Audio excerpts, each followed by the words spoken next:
What's up, Pirate Nation, and welcome to episode 1 of season 2 of Hall Talk. I'm your host, David Heim. We have a very special show for you tonight.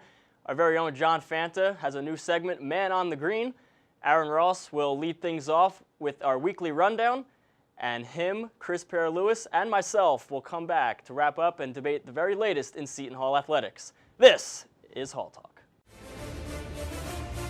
This team needs to show me something for me to believe that they're going to make a run in the tournament. I think they can have a chance of going over 35 wins without a problem. Just stepping up from the 4 points to the 17. She's just dropping threes like there's no tomorrow. But chemistry is an underrated key in college basketball. That was by far the best game I've seen them play. This is Hall Talk, and that's how the chalk talks.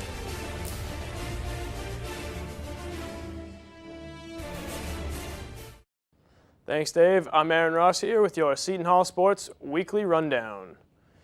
On Tuesday, the women's golf team was in action at the William and Mary Invitational down in Williamsburg, Virginia. They started off the 3-round tournament with an average round of 314 as a combined team score, but chopped away at the competition in the next 2 rounds. In day 2, the Lady Pirates moved from 7th place to 4th place after improving their first round score by 14 strokes.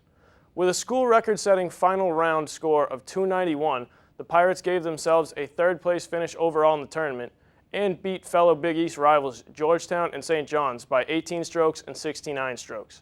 On Monday, the women's soccer team was back on the pitch against Columbia at O&T Carroll Field. The Pirates continued their unbeaten streak to 3 as they played out another 0-0 draw. Sophomore keeper Alyssa Blackshear, the Big East leader in goals against average with just .49 a game, contributed with 6 saves to give the Pirates their 3rd straight shutout. After a rough start to the season, the ladies are on the rise with Big East play starting soon. On a Sunday afternoon thriller, the men's soccer team fell to Princeton by a score of 5-4 in a heartbreaking loss. After trailing by a score of 2-1 at the halftime, the redshirt senior Big East Offensive Player of the Week, Victor Manosalves, scored a quick 2 goals to give the Pirates their first lead of the day. The two teams fought an exhilarating match, ending with a Princeton game winner with just 28 seconds remaining in regulation. That's all for your Seton Hall Sports Weekly Rundown. I'm Aaron Ross. Now I'm going to send it out to John Fanta, who is outside with some Seton Hall students to get their take on some Pirate sports. John? Thanks a lot, guys. One thing is for certain about 2014-15 Seton Hall Athletics, the hype is in the air. It's got a certain scent to it in South Orange. And we're on the University Green here talking to some students, and they're excited for Seton Hall Athletics and the turn that's coming around the corner here for the Hall. You've been to some soccer games this fall. What excites you most about being here at Seton Hall?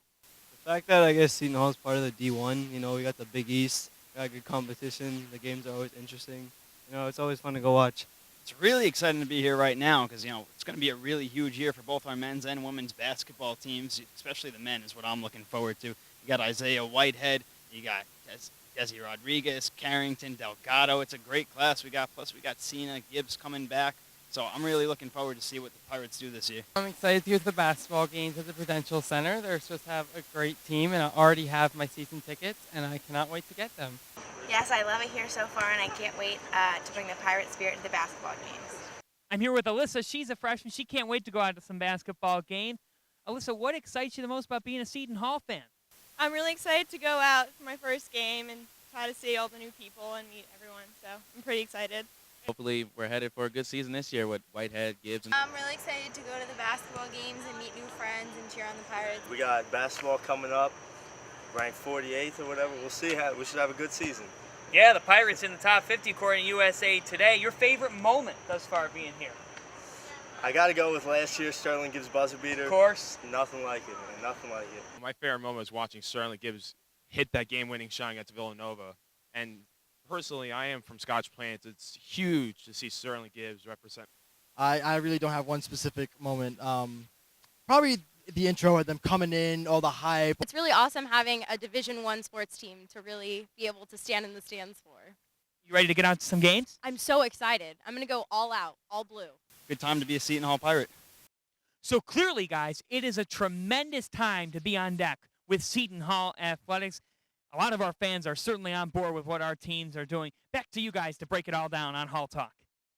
Thanks, John. Welcome back here in the studio where I'm joined by Aaron Ross and Chris Pierre-Louis. Guys, Good to be back, right? Always a pleasure, you know. Season 2, can't wait. Very exciting. Let's jump right into it. Aaron, you touched base in your rundown about the women's soccer team. They're having a very slow start this season.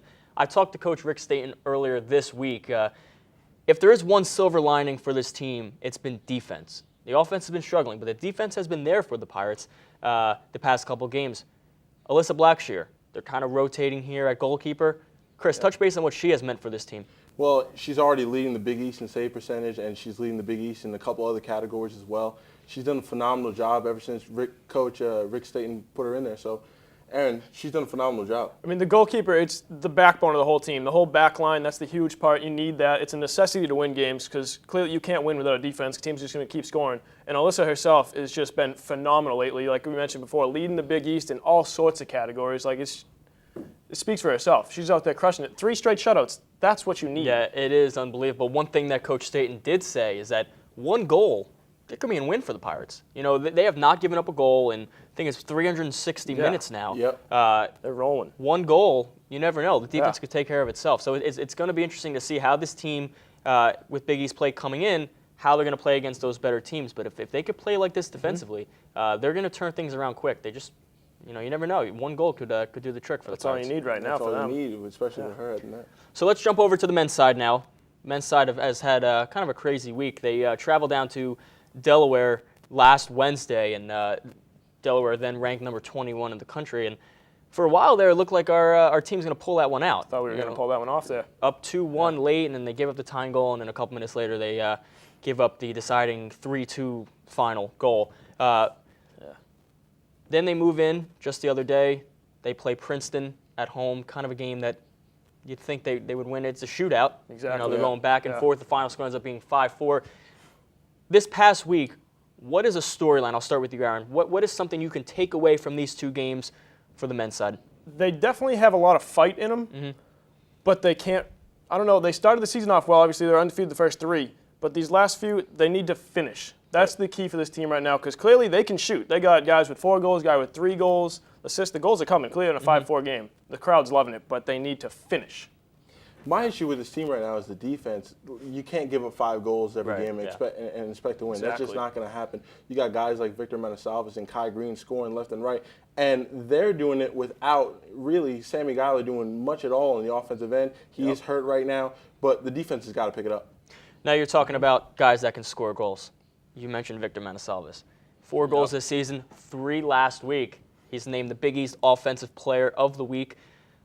What does that mean? Now we're talking about the women's side and their problems offensively. Now the men's side, their problems defensively. For the men's side, how important is it, Victor Manasalvas, the way he's played for this team? He can't do it all by himself, but how important is it that Coach Echeverry has that guy that he can go to as we progress through the season? That's huge.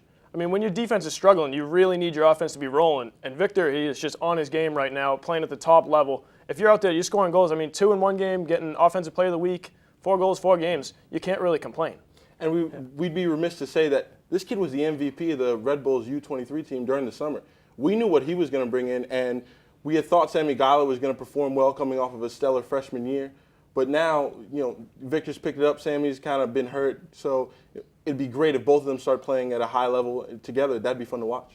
It's interesting. This time last year, we're discussing the phenomenon that was Sammy Geiler, and this year, senior Victor Manasalvas is taking the headline. So let's jump on the hard court. Women's volleyball. They, you know, slow start to the season. It's okay. They lose Elisa Warren, leader, vocal leader, captain of the team. Kind of anticipated a slow start with these girls, but a couple weeks ago, Seton Hall Invitational here at home, they take 3 of 4.